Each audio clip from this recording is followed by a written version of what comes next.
Hey folks, Jonathan here. Feeling a little better. They did remonetize one of the videos, actually the first rat rod build video. So the second one's still reviewing, and we'll see how it all goes. The third one, so far they haven't demonetized it. So anyway, I wanted to show you what I've done. If you remember right, the S10 that I bought that was wrecked in the front, I put a front clip on. I sold it the other day, and I never did paint it, so I made a little bit of money off of it, not much, but I mean a little bit. I turned around and bought this. Had a little money left over from buying it, so I can put a little bit in this one. So it's got a really good lift on it. Well, good front lift.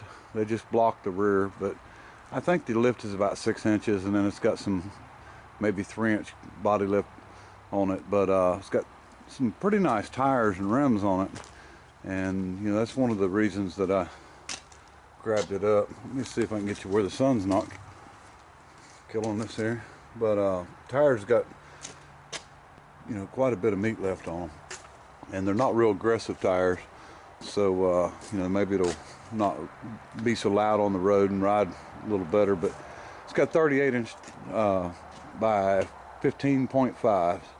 They're 15-inch. They're Mickey Thompson tires, Mickey Thompson rims. And the reason I went ahead and video while it's still loaded, I just wanted to show you, I was talking about this bed that I didn't like it because it wasn't wide enough. And this is the first thing I've hauled that I've had to do this, but as you can see, it's definitely not wide enough for what I need. And this is the first time it's even really come close, because I've hauled full-size trucks and stuff, but with these tires so wide and stuck out. But anyway, this truck here's got pretty much some major issues, I guess, and you can see the blocks I'm talking about. I'm not a fan of putting blocks in to raise stuff. I don't know, just don't like it. It puts some weird stresses on your springs, and you start hitting something, and it just works as a lever. It start pop your springs back. I don't like the whole concept of it, but not a big deal. I don't plan to off-road or anything like that, but I want to show you a few things. They had some yoke issues, and they put a new yoke.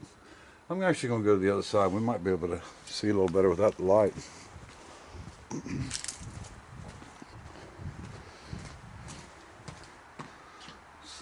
Not really. Maybe. There you go. Okay, they had some yoke issues, and looks like there's a new yoke and a new universal joint in there. And the exhaust, someone has got stacks on it. I'm not up for stacks, not on a gas truck. So as you can see, it's got two 5-inch stacks coming up, so they'll probably go. No mufflers, so I guess it was just running straight pipes.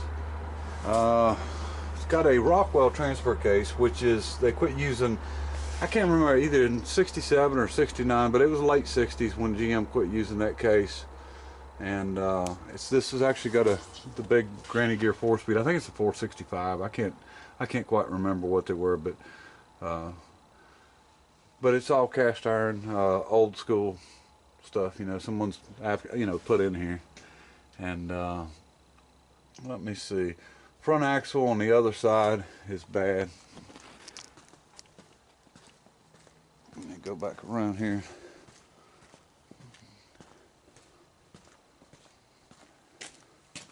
Let me see if I can get to where you can see it. As you can see, it's shot inner and outer. U-joints went, and then they looks like they tried to drive it that way a little bit or something. See a little better up front.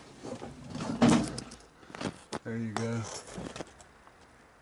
So what we've got is the leftover stuff from the truck that we went and picked up that Jordan, my son, had pulled the engine out of, engine transmission. So I've got an extra front end and rear end, and we'll see what we can figure out on parts. And we had to build a drive shaft for the rear, and which is not an issue.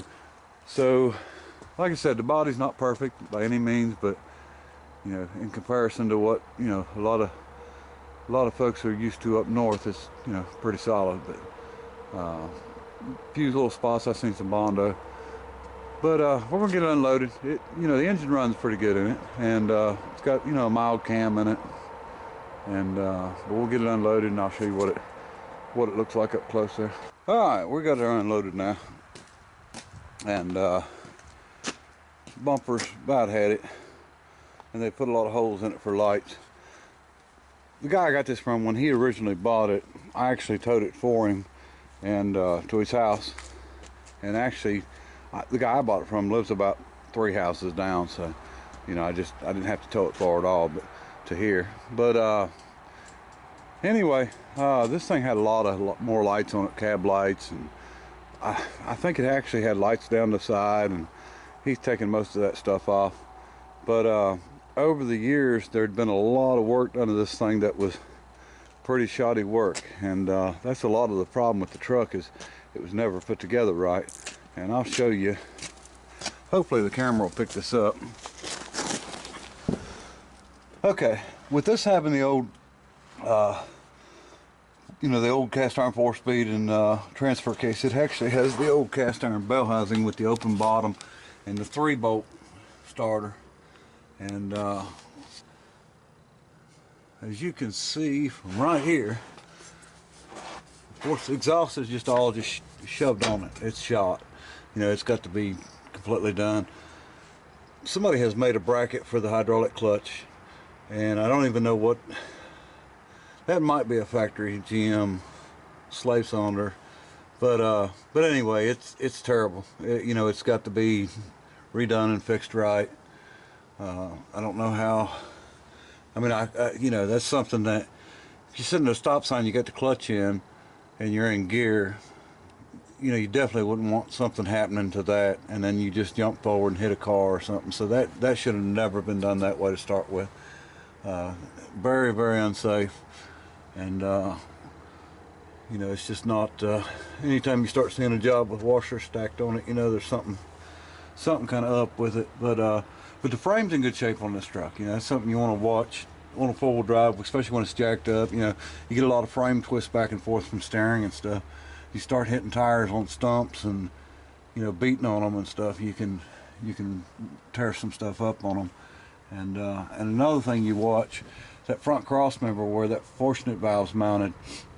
A lot of people, they'll run a chain around it or run a chain in here and crush the brake lines, or, you know, bend that thing forward, and when you bend that forward, it actually pulls the frame rails in.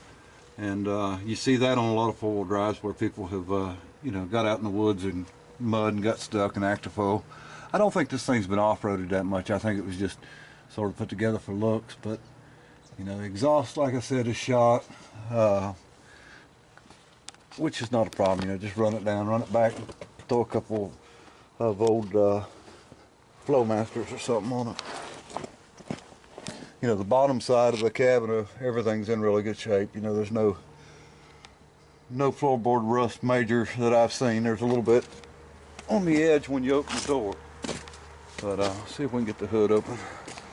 I'm definitely not a fan of hood pins either, but I'm not a fan of cutting holes in hoods for no reason anyway, but it is what it is, I guess. Probably been easier just put a latch on it. Anyway, I think that's just going to be a 350. Somebody painted it yellow. Edelbrock carburetor, Edelbrock intake. You know, it needs a lot of tidying up, and the wiring's terrible on this truck, but you know, I pretty much cut my teeth on these things, so you know, the wiring's not an issue. Power steering pump, he actually came and got that off of me, and the belt's loose on it. It's probably actually, you know, the belt's too long for it, because that's the old school style pump with the small pulley, so it probably just needs a shorter belt and, you know, some straightening up. And as you can see, the wiring's a mess, but wiring on these things don't scare me at all. Don't know who mounted the clutch master cylinder, but it's in there crooked. They must have had to clear it. But you know, they make that with a remote reservoir that would have been a lot easier. Sorry about this light here, but the remote reservoir would have been a lot easier. But radiator looks like it's about shot. There's no fan shroud. Looks like somebody had an electric fan on it at one time. I can see the little plastic pieces, but that radiator's just laying in there. I'm not a fan of flex fans. I've seen them come apart and actually, you know, stick in the hoods and everything else. So maybe we'll do something with that. But just a lot of little stuff like that. The inside wiring, everything's unplugged and taken out on the dash. Everything's there except the dash pad. The boots are off. You can see this used to be an automatic truck. They don't even have the pedal in there straight. See, it's at an angle. They may have done that to keep from cutting that. So anyway, so we'll take care of that. I've actually got another truck that's got the correct pedals and stuff in it. It's an old 1-ton cab, but we'll do what we got to do on that to get it straightened out and cut this pedal off and make it back small again like it should be. And wiring, like I said, is not an issue. It's no big deal on this truck. He put some aftermarket gauges in it, and the oil pressure works, and it does have good oil pressure. You can see this had the new process transfer case. There's the hole for it. And then they cut the hole out over here for the Rockwell because they're on the left side instead of the right. And then they cut out for the shifter. So that just all needs straightened out and tidied up. Seats, I don't know what they're out of. Almost look like a later model pickup, but they're not bad. They're definitely runnable. And yeah, you can see some Bondo work here that is not the best in the world. Looks like someone just put a sheet of steel over it, so not too worried about that stuff anyway, but we'll see if we can get it running and driving. And one good thing, these GM tilt columns, a lot of times they're loose, the bolts get loose in them, but this one's good and tight. Interior, it is what it is. Not a big deal.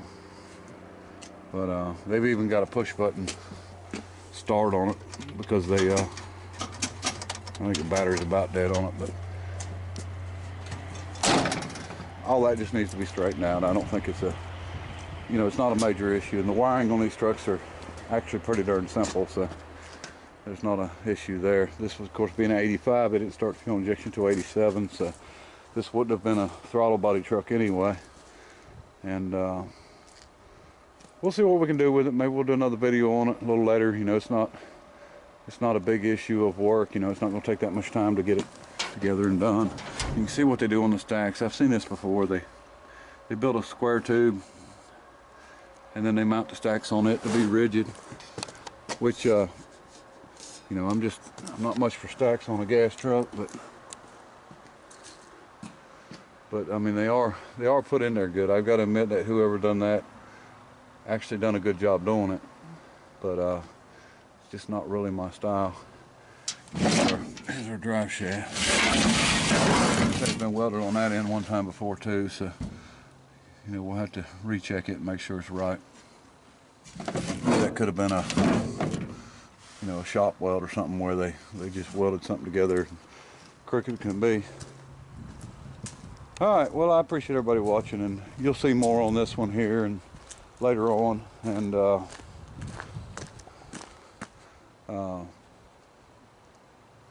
I'll either drive it a little while or sell it, one or the other.